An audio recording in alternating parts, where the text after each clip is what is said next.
Hi everyone, this is Brittany from Teach Me ABA, and I'm very excited, as I always am, to continue on our Task List 5 series that we have going on for all of you that are studying for the big exam. From someone who knows it can be very stressful, and I do hope that all of our videos have helped you. I know that I've even gotten some shout outs in social media saying that it has. So you are being heard and you are very welcome, and we also appreciate all of your comments. So thank you so much. We're going to continue with F1, which is a review of records and available data, and you're going to use this data for your behavioral assessments. So here we go.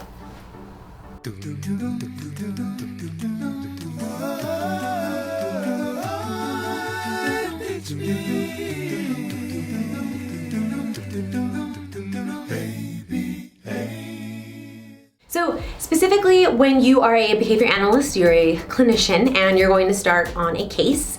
We've already discussed this, but you should be going through and looking at prior records or any available data for that specific client that you have.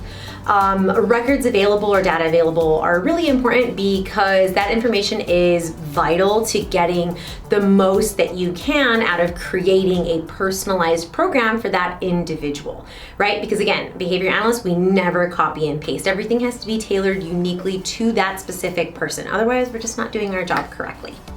What do I mean by available data? Well, I mean educational history. So by this, a good example of this would be a IEP, because this just shows us exactly what the client is having as far as a program at school, and then maybe we can just help, or maybe that's something that we're already working on. So that's perfect. Then we have more availability for us to keep moving forward with what we already think is a good fit for this person.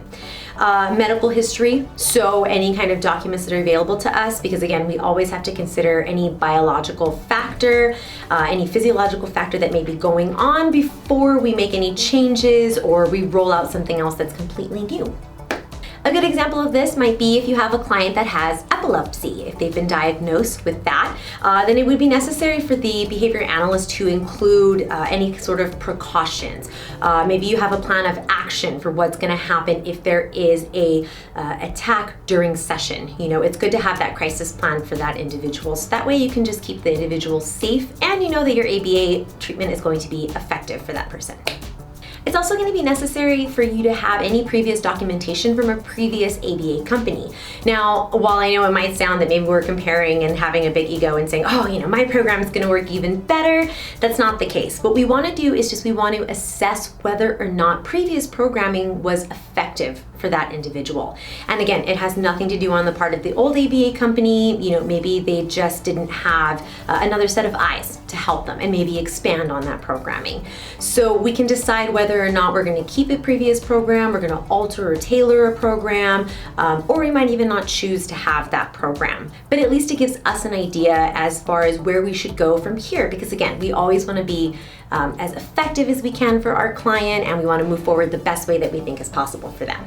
Now, what do I mean by using the previous programming and then altering it a little bit? Let's say, for example, that a previous ABA company was using 5 stimuli to teach tacting objects or items. And while that's the decision of the previous company, typically for us at Piles, we like to limit it to only 3 stimuli. So again, this helps us because we've already altered our programming to what we feel is the best fit for that particular client. Now, I know I've given you a lot of information, and I do hope that this is something that you can move forward with and it will help you in your programming, and especially if you're studying for that exam, it gives you some examples and some ideas of what exactly F-1 pertains to. So, as always, please like, subscribe, share. We look forward to all your comments, and good luck studying.